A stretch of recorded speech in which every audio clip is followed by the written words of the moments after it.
हे guys, welcome back once again. हम सभी अपनी ज़िंदगी में कितना बिजी रहते हैं। हमें लगता है कि दुनिया की सभी परेशानियां हमारे ऊपर ही आ गई हैं। पर क्या कभी आपने खुद से बाहर निकल कर देखा क्या वाकई दुनिया में सभी की परेशानियां सेम है? इस तरह के कई सवाल आपको सोचने पर मजबूर कर देंगे। हमारी आज की कहानी का मेन कैरेक्टर समीरा भी कुछ इन्हीं परेशानियों से जूझ रही है, पर तभी कुछ ऐसा होता है जो उसकी जिंदगी पूरी तरीके से बदल देती है। तो बिना समय गवाए चलिए शुरू करते हैं। कहानी की शुरुआत में हम समीरा से मिलते हैं, जो कि एक हॉस्पिटल में नर्स के तौर पर काम कर रही है। समीरा एक डिवोर्सी है। इस वजह से सोसाइटी के लोग उसे अच्छे से ट्रीट नहीं करते। वो लोग उसे ताने मारने का एक भी मौका नहीं छोड़ते, जिससे वो काफ़ी परेशान थी।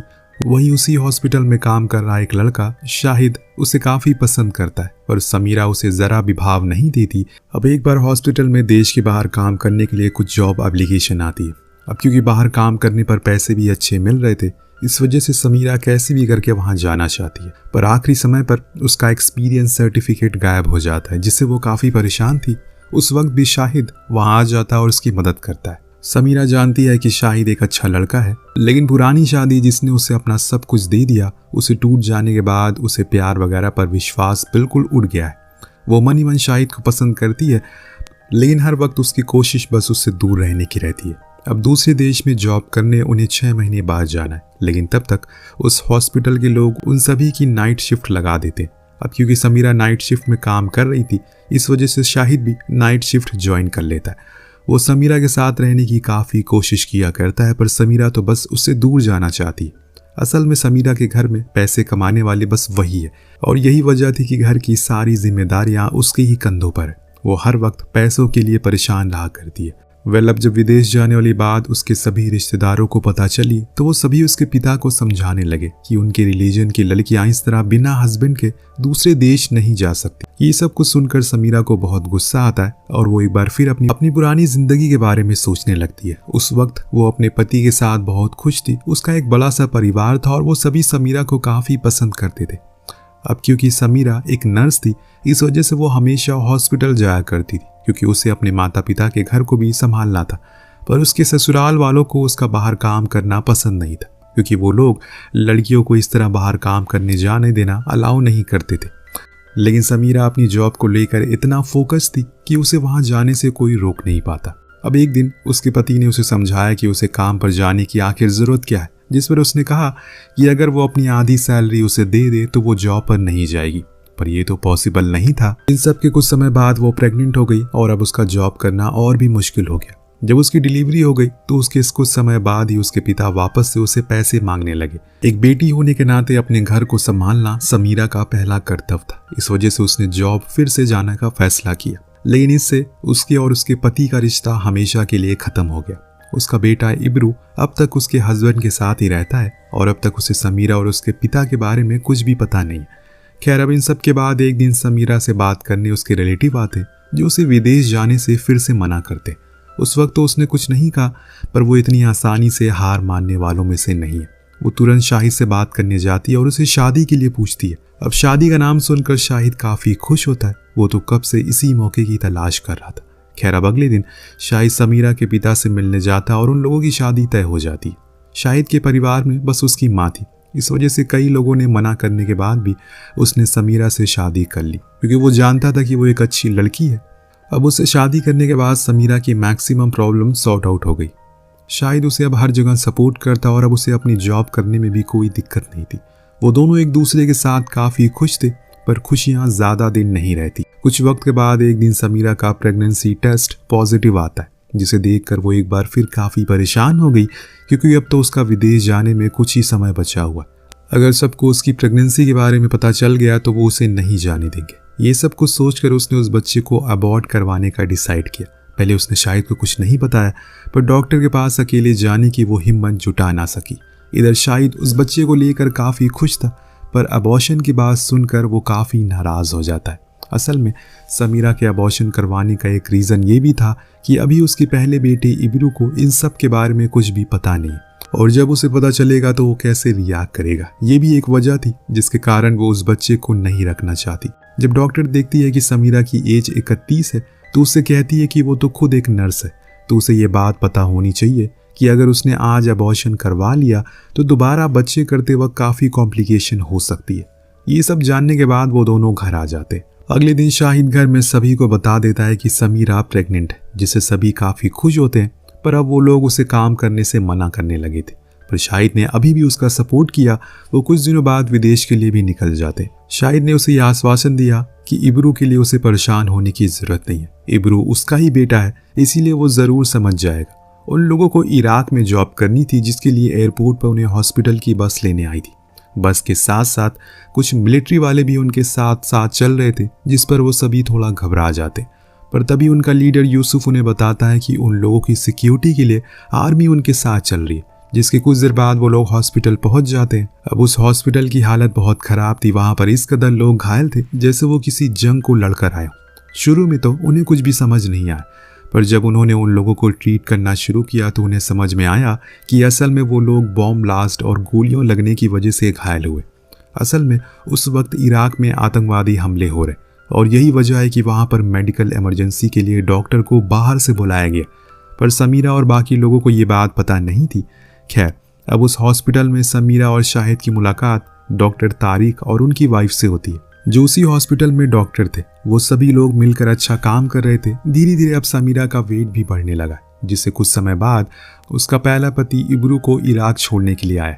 समीरा उसे लेने के लिए जब एयरपोर्ट पर गई तो उसके हस्बैंड ने उसे कहा कि उसका बिजनेस इस समय अच्छा चल रहा है, इस वजह से वो अब इब्रू की जिम्मेदारी और नहीं उठा सकता। इसीलिए समीरा को अब सिर्फ वेकेशन के लिए नहीं बल्कि हमेशा के लिए इब्रू को अपने पास रखना होगा। अब इन सब के बाद समीरा इब्रू को लेकर हॉस्पिटल आ जाती है। यहाँ तक भी इब्रू को शाहिद के बारे में पता नहीं होता, पर वो उसे अच्छे से ट्रीट करता है। पर अभी इब्रू उस पर ज़्यादा ध्यान नहीं देता। पर धीरे धीरे उसे ये समझ आने लगा है कि शायद शाहिद का उसकी माँ से कुछ रिलेशन है, पर ये सब अभी उसे बिल्कुल अच्छा नहीं लग रहा है। अगली सुबह जब शाहिद उसके लिए नाश्ता लेकर आता है तो वो बहुत गुस्सा हो जाता है, नाश्ते को वहीं फेंक देता है। ये सब सुनकर समीरा तुरंत उसके पास आती है, जिस पर इब्रू उसे अपने पिता के पास जाने के लिए कहता है। पर अब ये कहाँ पॉसिबल है, उसके पिता ने तो उसे बोझ समझकर वहीं रहने के लिए छोड़ दिया। यहाँ समीरा उसे समझाने की कोशिश करती है कि उसे अब यहीं उनके साथ ही रहना होगा, पर इब्रू गुस्से में चिल्लाने लगता है, जिस पर नाराज होकर समीरा उसे एक थप्पड़ मार देती है। इन सब के बाद वो बाहर भागने लगता है और समीरा और शाहिद उसके पीछे भागते हुए वो रोड पर पहुंच जाता और इसी वक्त रोड पर दंगे होना शुरू हो जाते। ये देखकर वो दोनों ही काफ़ी घबरा जाते हैं, पर पुलिस के मौजूद होने की वजह से इब्रू को बचा लिया जाता है और लड़ाई दंगे को देखकर वो तुरंत अपनी माँ के पास वापस आ जाता है। अब इसके बाद सभी लोग हॉस्पिटल वापस आते हैं। अब अगले दिन शाहिद एक सेंसिटिव एरिया में जाकर लोगों की मदद करने का डिसाइड करता है, क्योंकि शायद इब्रू को अभी वक्त चाहिए था। समीरा को जब ये पता लगता है तो वो काफ़ी घबरा जाती है और उसे वहाँ ना जाने के लिए कहती है, पर वो उसकी बात नहीं सुनता और चला जाता है। अब इन सब के बाद अगले दिन इब्रू समझ जाता है कि उसे अब इस तरह ही रहना होगा, इसीलिए वो अपनी माँ से अब शिकायत करना बंद कर देता है और कहता है कि अगर उसके पिता नहीं भी हैं तो भी वो अपनी माँ के साथ खुश है। ये सुनकर समीरा को बहुत अच्छा लगता है। इधर दूसरी तरफ शाहिद को गए हुए अभी काफ़ी वक्त हो चुका है। तभी खबर आती है कि जहाँ वो गया है वहाँ पर आतंकवादियों ने हमला कर दिया। ये सब जानकर अब वो समीरा बहुत परेशान हो जाती है। वो शाहिद को कॉल ट्राई करती है, बहुत कोशिश करती है, पर उसका फ़ोन आउट ऑफ नेटवर्क आ रहा था। इन सब से परेशान होकर वो यूसुफ से मिलने के लिए जाती है। यूसुफ पहले से ही बहुत परेशानियों से घिरा हुआ है, इस वजह से वो समीरा की मदद करने के लिए मना कर देता है, जिस पर वो उसे अपने पति को ढूंढने की गुजारिश करती है, क्योंकि वो सिर्फ उसे ही वहाँ पर जानती है। समीरा की हालत को देखकर यूसुफ को उस पर तरस आता है।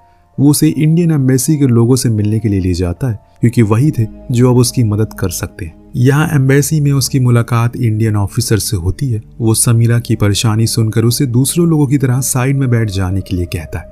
ये देखकर वो उसे अपने हस्बैंड को ढूंढने की रिक्वेस्ट करती है, क्योंकि वो उस अनजान देश में जाने कहाँ फंस गया होगा। वहीं दूसरी तरफ शाहिद और बाकी के हॉस्पिटल के लोगों को आतंकियों ने पकड़ लिया था। वो लोग उनमें से डॉक्टर को ढूंढ रहे थे ताकि वो अपने लोगों को उनसे इलाज करवा सके। जब डॉक्टर तारिक ने उन गैंगस्टर का इलाज करने से मना कर दिया क्योंकि वो इनके खिलाफ थे, तो उनके ऐसे बर्ताव को देखकर उन्हें गुस्सा आ गया और सीधा उन्हें गोली मार दी। डॉक्टर तारिक की पत्नी भी ये सब देख रही थी, पर वो एक हिम्मती औरत थी, इस वजह से वो शांत रही। दूसरी तरफ समीरा जब वहां से नहीं गई तो इंडियन एम्बेसी के हेड मनोज अब्राहम, जो डोर से ये सब देख रहा था, वो वहां पर आ गया। उसने समीरा को समझाया कि उसकी तरह ही बाकी लोग भी अपने लोगों को ढूंढने के लिए वहां पर आए, इसीलिए उसे थोड़ी शांति रखनी चाहिए। पर समीरा कहती है कि वो लोग तो इस कंट्री के लोगों को ही बचाने के लिए बाहर से आए थे, पर यहाँ तो उनके साथ ही बुरा हो रहा है। खैर, अब ये सब बोलकर वो वहाँ से चली जाती है।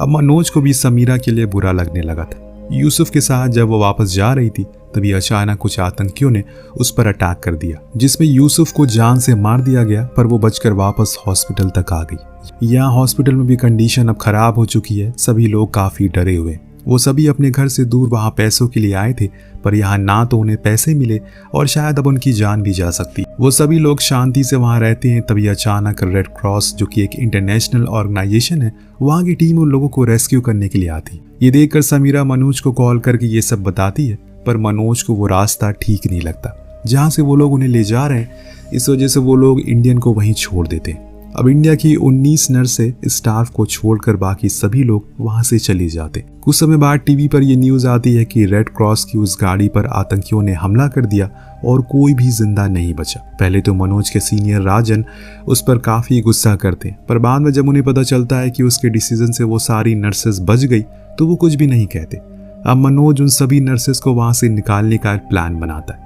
वहीं दूसरी तरफ उस हॉस्पिटल पर आतंकियों ने हमला कर दिया और सभी को बंदी बना लिया। यहाँ आतंकियों ने उन सभी से उनके फोन ले लिए, पर समीरा बहुत ही चालाकी से मनोज को टेक्स्ट करके ये सब बता देती है, जिसके बाद उसके फोन को भी वो लोग ले लेते हैं।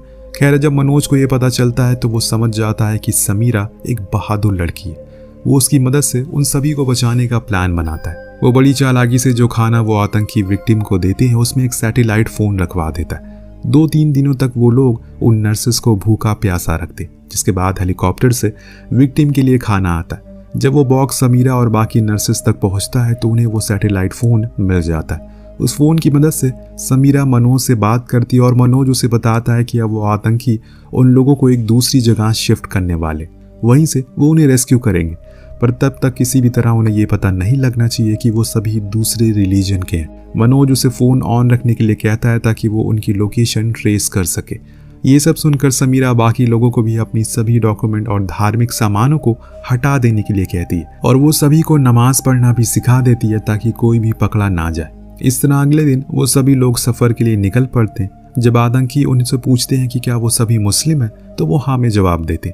वहीं दूसरी तरफ मनोज सभी सीनियर ऑफिसर से बात करता और इंडिया में प्रेजेंट लोगों से भी उन नर्सेस को बचाने की रिक्वेस्ट कर। सभी ऑफिसर को जब नर्सेस की कंडीशन का पता चलता है तो वो भी अपनी तरफ से पूरी कोशिश करते हैं। तभी एक मेन ऑफिसर जो कि इराक की सरकार से बात कर सकता है वो उनकी मदद करने से मना कर देता है, जिस पर मनोज उनकी बात समीरा और बाकी नर्सेस से करवाता है। इसके बाद जब वो ऑफिसर आता है तो उसकी पत्नी भी टीवी पर ये सब देख रही थी और तब उसे भी उन नर्सेस के ऊपर दया आ जाती है। जब वो लोग अपने ही घर में रहकर इतने परेशान हैं तो वो नर्सेस जो दूसरे देश में आतंकी के बीच फंसी हुई है उनका क्या हाल होगा, ये सोचकर वो ऑफिसर इराक की सरकार से बात करने के लिए जाता है। वहीं दूसरी तरफ अब समीरा और बाकी लोग उस जगह पर पहुंच चुके जहां पर जंग का मेन लीडर था। वो उन महिलाओं से उनके रिलीजन के बारे में पूछता है और नमाज के लिए एक लाइन बोलता है, पर क्योंकि उन सभी को उर्दू नहीं आती थी इस वजह से कोई भी उनकी बात का रिप्लाई नहीं कर पाता। ये देखकर वो गुस्सा ही हो रहा था कि तभी इब्रू उनकी बात का जवाब देता है, जिससे वो सभी बच जाते हैं। वहीं दूसरी तरफ अब वो मीटिंग भी खत्म हो जाती है जिसका रिजल्ट पॉजिटिव था, यानी कि अब उन नर्सेस को बचाया जा सकता है। मीटिंग के बाद ही उन आतंकी के लीडर को एक कॉल आता है। वो लोग उन नर्सेस को अच्छे से ट्रीट करने लगते हैं। उन सभी को उनके फोन दे दिए जाते हैं और फाइनली अब वो सभी अपने घर वालों से बात करते हैं।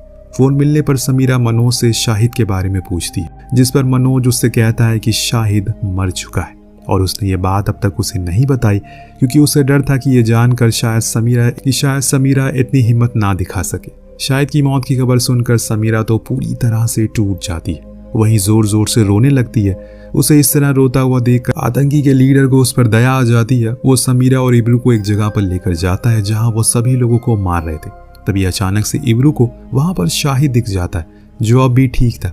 उसे देखकर समीरा की खुशी का ठिकाना नहीं रहता और वो उसे अपने साथ ले आती है। अब फाइनली उन सभी को बस में बैठाकर इराक के बॉर्डर तक लाया जाता है जहां इंडियन सोल्जर उनका बॉर्डर पर इंतजार कर रहे थे। सभी लोग धीरे धीरे बस से उतरते हैं और फाइनली मनोज की नजर समीरा पर पड़ती है जो अपनी बेटी इब्रू और पति शाहिद के साथ बस से उतर रही थी। बॉर्डर पार करते ही सभी जोर जोर से रोने लगते हैं क्योंकि उन्हें अपने भारत देश का झंडा दिखता है। उन्हें नहीं लगता कि वो वहां से जिंदा निकल पाएंगे, पर समीरा की बहादुरी की वजह से आज वो जिंदा है और उसके हस्बैंड तक पहुंचने की चाहत ने उसे आखिर में शाहिद से भी मिलवा ही दिया, जिसके भी बचने की शायद कोई उम्मीद नहीं थी। पर कहते हैं ना कि जब आप किसी चीज को पूरे दिल से चाहते हो, पूरी कायनात उसे आपसे मिलवाने में लग जाती है। ये कहानी कोई मनगढ़ंत स्टोरी नहीं है, बल्कि एक सच्ची घटना पर आधारित है, जिसमें रियलिटी में 19 नर्सें एक दूसरे देश में फंस गई, लेकिन भारत ने उन्हें एक अच्छे प्लान के साथ बचा लिया और इसी तरह ये कहानी यहीं पर खत्म हो जाती है। तो आपको कहानी कैसी लगी हमें कमेंट करके जरूर बताइएगा। मिलते हैं अगली वीडियो में। Thank you so much watching. Peace out.